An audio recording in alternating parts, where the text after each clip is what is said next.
Finally চলে এসেছি কলকাতার মেট্রো গলি। চলো এবারে একটা দোকান। আমাদের এখানে দেখতে পাচ্ছ পুরো আম গাছ আর আম গাছ। আমাদের এখানে ভিউটা দেখলে না ভাই অসাধারণ লাগে। ফাইনালি চলে এসেছি বাস স্ট্যান্ড। আমি একটা দোকানে চলে এলাম রিং লাইট দেখার জন্য। Hello guys, welcome to my new another video. Hey guys, তোমরা কেমন আছো? আশা করি অনেক অনেক ভালো আছো। হে গাইস, আজকে তোমাদের জন্য আমি একটা নিউ ব্লগ ভিডিও নিয়ে চলে এসেছি। আশা করি এই ব্লগ ভিডিওটা তোমাদের অনেক অনেক ভালো লাগবে। হ্যাঁ, আজকে আমি যাচ্ছি চাঁদনি মার্কেটে আমার ব্লগের কটা সেটআপ কিনতে। তার জন্য ভাবলাম যে তোমাদের মাঝখানে আমি একটা ব্লগ ভিডিও আজকে শেয়ার করি। এমনিতেই লং ব্লগ ভিডিও তো আমার সেরকম আপলোড দেওয়া হয় না, তার জন্য আমি ভাবলাম যে সপ্তাহে 3 দিন তোমাদের মাঝখানে আমি লং ব্লগ ভিডিও আপলোড দেবো। তাছাড়া দেখতে পাচ্ছি আকাশটা তো পুরো মেঘলা মেঘলা, তাছাড়া হালকা হালকা বৃষ্টিও হচ্ছে। চলো এই বৃষ্টির ভেতরে ভিজে ভিজে যাবো চাঁদনি মার্কেটে ব্লগের কটা সেটআপ কিনতে। হ্যাঁ, আজকে আমি একা যাবো না, আমার সাথে আমার খালাতো ভাইও আসবে। আমার খালাতো ভাই তো আমাদের বাড়িতে আসছে, চলো ওর জন্য আমি অপেক্ষা করছি। হে গাইস, ফাইনালি আমার খালাতো ভাই চলে এসেছে। চলো এবার আমরা বেরিয়ে যাবো চাঁদনি মার্কেটে। চলো দেখতে পাচ্ছ গাইস, আমি আমার খালাতো ভাই বেরিয়ে পড়লাম। চলো গাইস, এখান থেকে এবার হেঁটে হেঁটে যাবো আমরা মেন রোডে। মেন রোড থেকে একটা অটো বা টোটো ধরে যাবো ঘটপুকুরে। ঘটপুকুর থেকে আমরা একটা বাস ধরে যাবো ডাইরেক্ট ধর্মতলায়। আমাদের এখানে দেখতে পাচ্ছ পুরো আম গাছ আর আম গাছ। আমাদের এখানে ভিউটা দেখলে না ভাই অসাধারণ লাগে। সত্যি কথা গাইস, দেখতে পাচ্ছ ছোট ধরে আম গাছ আর মাঝখানে এই ছোট্ট ইটের রাস্তা। আমরা হেঁটে হেঁটে যাচ্ছি এখন মেন রাস্তার গাই। ঠিক আছে, আমাদের এখানে ব্যাপারই আলাদা গাইস। আর এই যে আমার খালাতো ভাই দেখতে পাচ্ছ হাতে আমার একটা জুস নিয়ে রেখেছে। চলো কেন বলো তো, এই গরম পড়ছে আর একটু গলাটা শুকিয়ে গেলে জুসটা খেয়ে আবার গলাটা ভিজিয়ে নেবো। চলো গাইস, ফাইনালি চলে এসেছি মেন রাস্তায়। চলো এখান থেকে অটো বা টোটো ধরে যাবো ঘটপুকুরে। চলো ওখানে গিয়ে তোমাদের সাথে দেখা হচ্ছে। তারপর ফাইনালি সামনে করে এই অটোটা পেতে দুই খালাতো ভাই মিলে অটোয় করে যাচ্ছি ঘটপুকুরে। চলো গাইস, তোমাদের সাথে কথা হচ্ছে ঘটপুকুরে গিয়ে।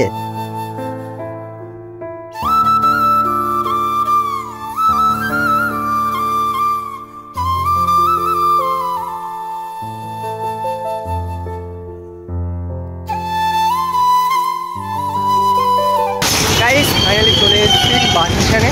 হ্যাঁ চলো এবার এখান থেকে বাস উঠবো। বাস উঠে ডাইরেক্ট যাবো ধর্মতলা।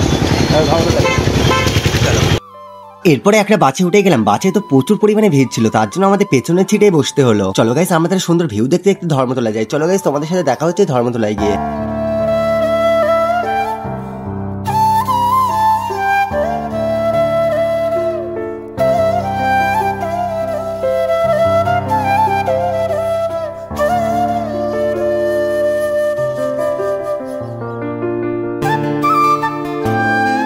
ফাইনালি চলে এসেছি কলকাতার মেট্রো গলি। চলো এবারে একটা দোকানে যাবো, দোকানে গিয়ে আমার ব্লগে যাবতীয় জিনিস নেবো। তার জন্য আমি একটা দোকানে চলে এলাম রিং লাইট দেখার জন্য। এরপর এখানে আসতে দাদা তো আমাদের রিং লাইট দেখাতে লাগলো। তারপর অনেক পছন্দ করার পরে আমার ফাইনালি এই রিং লাইটটা পছন্দ হলো, তার জন্য আমি এটা নিয়ে নিলাম। চলো গাইস, এটা তো 1 বছর ওয়ারেন্টি আছে, তার জন্য আমার খামের গায়ে লিখে দিচ্ছিল 1 বছর ওয়ারেন্টি তারিখ। তাছাড়া বিলিও লিখে দিয়েছে, তাও যদি বিল হারিয়ে যায় তার জন্য এই খামে লেখা। হ্যাঁ গাইস, এই রিং লাইটটা তোমাদের মাঝখানে আমি আনবক্সিং করিনি, কারণ আমি বাড়ি গিয়ে তোমাদের মাঝখানে আনবক্সিং করে দেখাবো। তারপরে রিং লাইট নেওয়া হয়ে গেলে আমি চলে এলাম আরেকটা দোকানে মাইক নেওয়ার জন্য। হ্যাঁ গাইস, এতদিন তো তোমাদের মাঝখানে আমি ভয়েস রেকর্ডিং করেছি আমি শুধু মোবাইল দিয়ে, তার জন্য ভাবলাম যে আজকে এসছি মানে একেবারে একটা মাইকও নিয়ে যাই। হ্যাঁ গাইস, আমাদের বাড়িতে এত পরিমাণে নয়েজ আছে যে ভয়েস করতে গেলে আমার ছাদের উপরে যেতে হতো। মাইক নেওয়ার পরে আমার ছাদের উপরে যেতে হবে না। চলো এবার থেকে তোমাদের মাঝখানে ভালো অডিও কোয়ালিটি দেবো। চলো গাইস, আমি তার মাইকে বিলটা কমপ্লিট করি, তোমাদের সাথে আমি বাইরে গিয়ে ভয়েস করছি।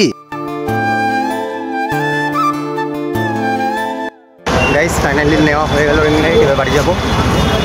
চলো তোমাদের দেখতে পাচ্ছ, এবার আমরা বাড়ি যাবো। চলো ফাইনালি রিং লাইট নিয়ে নিলাম, আরও একটা মাইক নিয়েছি। চলো সেটা তোমাদের বাড়ি গিয়ে আনবক্সিং করে দেখাচ্ছি। চলো A few moments later. Hey guys, finally চলে এসেছি বাড়ি। এবার চলো এগুলোকে আনবক্সিং করবো। সো গাইস, আজকে আমার একটু খুশি খুশি ভাব লাগছে, কারণ আমার অনেক দিনের স্বপ্ন আজকে আমার পূরণ হলো। হ্যাঁ গাইস, এটা তো আমি এমনি থেকে ওখানে আমি আনবক্সিং করেছিলাম, তার জন্য আমার এটা তো সবকিছু কাটা আছে। চলো এবার থেকে আমি এটা খালি খুলে তোমাদের মাঝখানে দেখাবো। দেখতে পাচ্ছ গাইস, এই খামটা খোলার পরে এই ডিজিটাক নামটা দেখার পরে তো আমার তো পুরো ব্র্যান্ড মনে হচ্ছে। চলো গাইস, এই ব্যাগটা খুলে এর ভেতর কি কি আছে সেটা দেখা যাক। গাইস ব্যাগটা খুলতে তো এই রিং লাইটটা বেরিয়ে এলো। গাইস এটা তো দেখতে সেই লেভেলে লাগছে, দেখতে পাচ্ছ তোমরা। হ্যাঁ গাইস, চলো এর ভেতর আর কি কি আছে সেটা দেখা যাক। এটা খুলতে আমি কোটা কেবিল আর কোটা ডেটা পেয়েছি। কেবিল গুলো দিয়ে কি কাজ হবে সেটা আমি পরে দেখে নিচ্ছি। এদিকে দেখতে পাচ্ছ এই রিং লাইটের সাথে আমার তো এই স্ট্যান্ডও দিয়েছে। চলো এই স্ট্যান্ড আনবক্সিং করে দেখি এটা কেমন।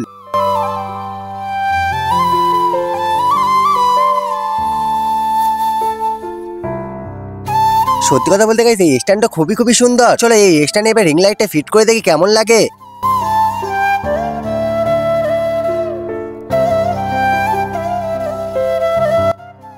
ফাইনালি তো এই রিং লাইটের সঙ্গে আমার স্ট্যান্ডার্ড সেটআপ করা হয়ে গেছে। চলো এবার এটা আমি জ্বালিয়ে দেখি এটা কেমন লাগে। গাইস এটা জ্বালানোর পরে তো আমার ঘরটা তো পুরো দিন হয়ে গেল। হ্যাঁ গাইস এটা তো সেই লেভেলে লাগছিল। হ্যাঁ গাইস এটা তো একরকম কালার না, এটা 3-4 রকম কালার হয়। রিং লাইটটা আনবক্সিং করে তোমাদের দেখালাম। এই রিং লাইটটা তোমাদের কেমন লেগেছে অবশ্যই কমেন্ট করে বলো। হ্যাঁ আরেকটা জিনিস, আমি তো একটা মাইকও নিয়েছি, কিন্তু সেটা তো আনবক্সিং করলে এই ভিডিওটা 10 মিনিট হয়ে যাবে। তার জন্য আমি আজকে ভিডিওটা এখানেই শেষ করছি। মাইক আনবক্সিং ভিডিওটা আমি তোমাদের মাঝখানে শর্ট ভিডিও দেবো। টাটা বাই বাই, ভালো থেকো সবাই।